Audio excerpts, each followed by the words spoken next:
There are all kinds of tools for releasing tension in the body out there on the market.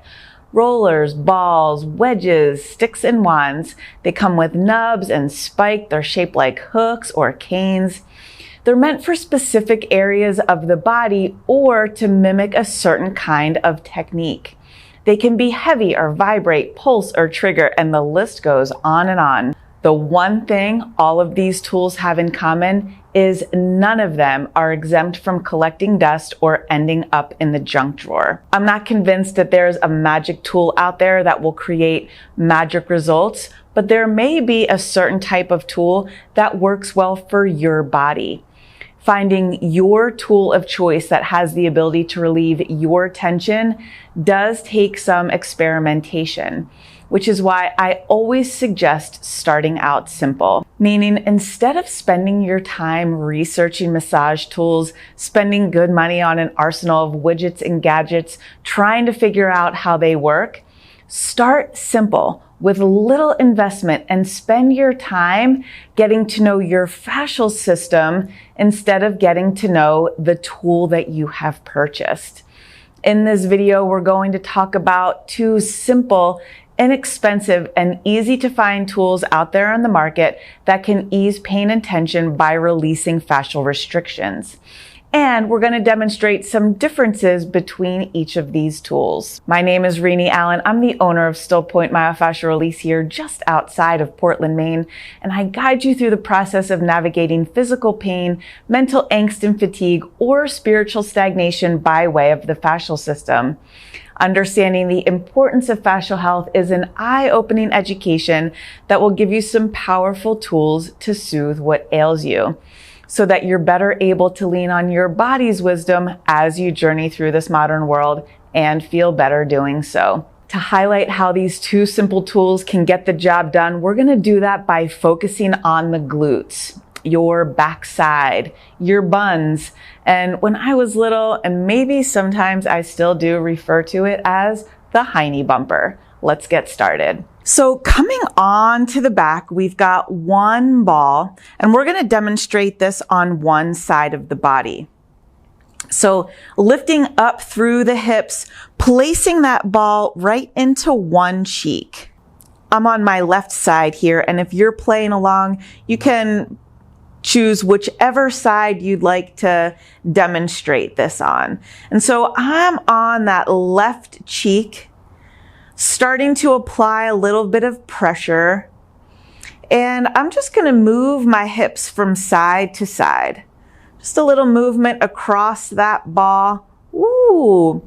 You can even lift up and move that ball, right? You're looking for those places that are, oh, that kind of hurt so good sensation that, you know, when you're trying to scratch a hard to reach itch, you're looking for those places in the back of the hip here that are like, I could really use some attention. Things are knotted up, giving you a little hitch in your giddy up there. So I'm just gently moving around the hip. I'm moving my hips across the ball, and you've seen me like lift up and actually move the ball.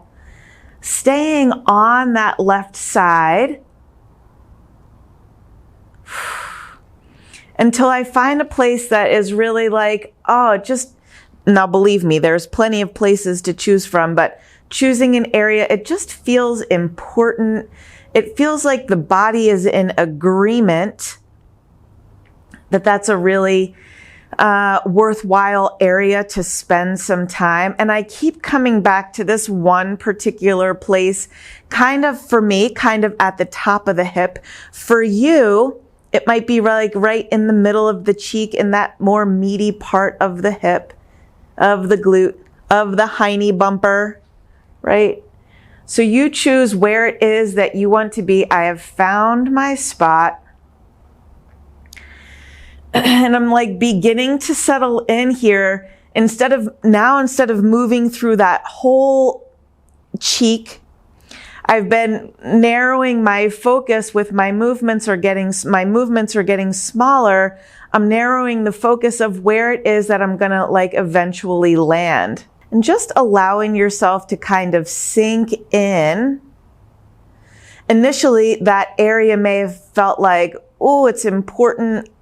Geez, I don't know what I'm going to get into once I start to settle in, right? That movement around the area may be that kind of hurt so good. And then as you start to settle into the sensation, it might begin to transform, take on a new shape. Maybe you have to do something a little bit different with how you're distributing your body weight into that ball. And to really like speak into the fascial engagement, to really find that. It's like, yeah, we're using the ball. We've got that air-filled density of the ball going into some of that tight and knotted up area. Those two things are beginning to come together. And here's where it's less about the tool that you're using and more about how you're using the tool. Because we're going to settle in, we're going to stay here for an extended period of time, 3, 4, 5 minutes of sustained pressure highlights how that fascial system begins to really respond. It is over an extended period of time. 3, 4, 5 minutes is the general rule of thumb. So we explore in the beginning, we search around, we look for a spot, and then we stay and hang out for that definitive period of time. And from there, it's not like we're just going through our to-do list in that period of time. We're really going to start to engage that more meditative part of the mind that turns on that mind-body connection and really focus on the sensation that the body is feeding back. That tight and knotted up and dense area that's causing you pain throughout your day. In this more therapeutic expression of that tight and knotted up area, you can use that more meditative part of your mind to allow your body to start to accept this tool that we're using, right? Being able to accept the pressure with whichever tool you're using is a really important fascial component. So that more meditative part of your mind works with the sensation that your body is feeding back to you as a way that allows the tissue to begin to soften. When you start to verge into the territory of acceptance of the tool, when you allow yourself to begin to accept that there is some compression right up into that area that is tight and knotted up, that's where you can really begin to feel some of that fascial system, those fascial restrictions. You can really start to feel a change take place. That change is not dependent on the tool that you use. That change is dependent on how you're paying attention to what your body is feeding back to you. And so for our time purposes here, we're going to start to disengage so we can try the same thing with the foam roller. So I'm going to start to bring myself off of that direct compression. I'm going to start to move around a little bit. Nice and easy does it. Maybe a little movement through that leg or shifting your body weight on the tool.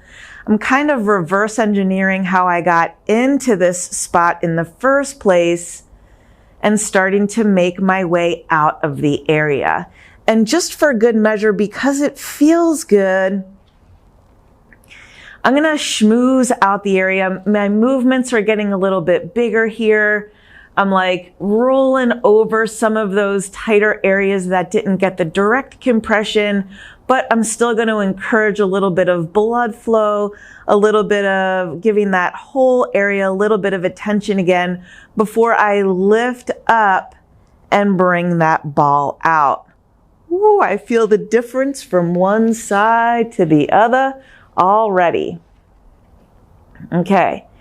And so what we're going to do here, I'm going to stay right here.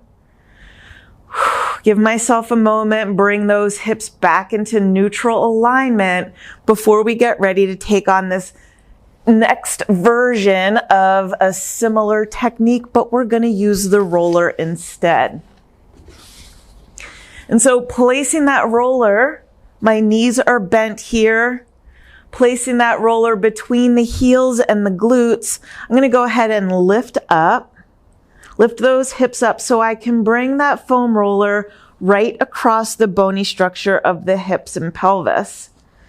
So I'm definitely not into low back territory.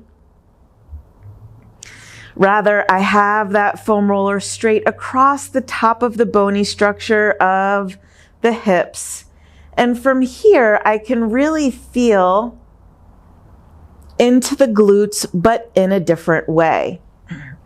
One variation of this technique is to get into the glutes even further. You can lift your knees if you're comfortable. And from here, if I lift the knees, I can lean myself side to side and really get into some of the softer tissue of the hips. Oh. I'm totally drawn to the right side since I just treated the left. But if I drop those hips over to the side, right, I'm going to take a moment here and explore left to right, just because that exploration is really good practice. I'm going to explore a little left to right here. Oh, yeah. I know where I'm going. I'm going to go into that right side. Although I know I'd like to spend some time on the right side since I did the left with the ball, I want to highlight, if you're not so much into lifting your legs, you're not really sure about that roller moving underneath you, you can go ahead and drop those knees a little bit from side to side and explore into the softer tissue of the glutes. You can get a view from side to side into that bum, right into that hiney bumper. Right, and you can play around with moving your legs at the same time or independently of one another to find your way through this exploration. And I know I'm going to go over here to the right side. Oh. And once I've found the general area that really feels good into the hips, this is where I'm going to stay again, right? It's that sustained pressure. This is where that fascial understanding is a more valuable place to put your time instead of really researching which tool you need to use. If you start with the simple tools and get to know how your fascial system feeds back to you, how to move on the tools as it relates to your fascial system, that is a really good use of your time and energy. So over here, like I said, I'm focused on the right. It feels good for me to move the legs a little independently of one another. Found my way into this position that my body has really led me to. I'm not working super hard here to keep my legs at this angle.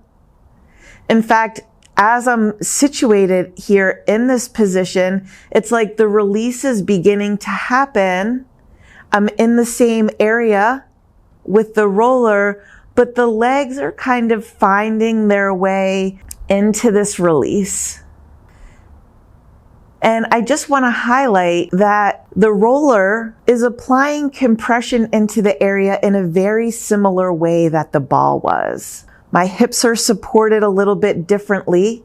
So there is a difference between the ball and the roller in terms of how I feel this into my legs. My legs have a different roll here than they did on the ball.